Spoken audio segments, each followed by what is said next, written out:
Mengistu Fenti's perspective is a jolt to our understanding of ourselves. He labels us biological robots. It's a bold statement, but is it so far from the truth?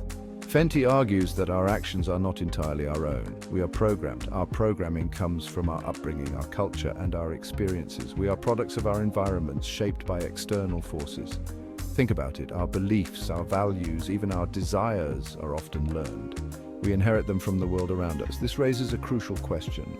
If our thoughts and behaviors are programmed, how much free will do we truly have? Fenti suggests we exist in a self-created simulation. This simulation is built on social constructs. These constructs, such as race, gender, and nationality, define our reality. They dictate how we see ourselves and others. They set the rules for how we interact with the world, but what if these constructs are nothing more than illusions? What if they are arbitrary labels that we have come to accept as truth?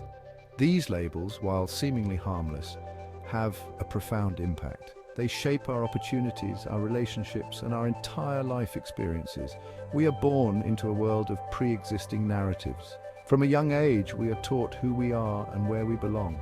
We absorb these narratives. We internalize them, and in doing so, we construct a version of ourselves that conforms to societal expectations.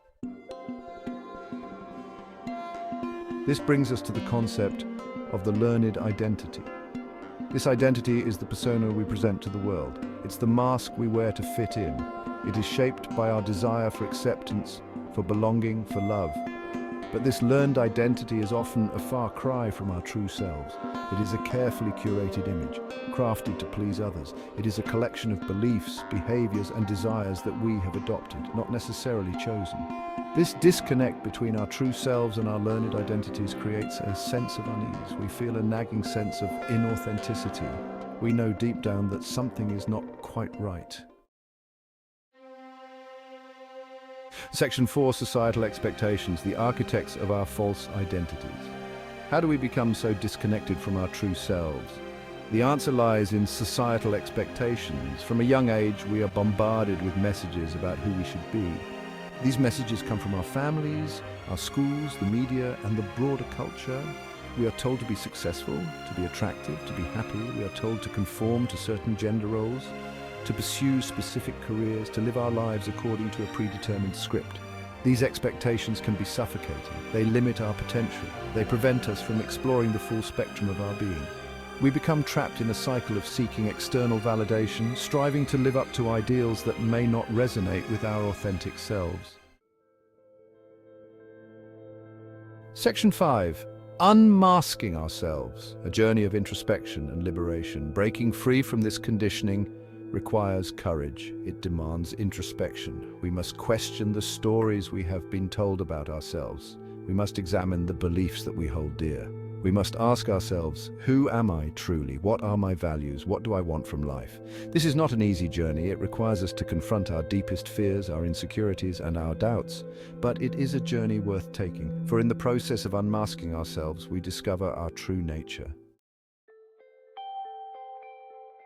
Section 6. Embracing authenticity, a path to personal transformation. Embracing our true selves is a process of continual evolution. It's about shedding the layers of conditioning that no longer serve us. It's about living in alignment with our values. Authenticity is not about perfection. It's about being comfortable in our own skin. It's about embracing our strengths and our weaknesses, our joys and our sorrows, our light and our shadow. When we live authentically, we tap into a deep well of inner peace. We experience a sense of freedom that comes from knowing that we are living in accordance with our truth. We become more compassionate both towards ourselves and others. We begin to see the world with fresh eyes full of wonder and possibility.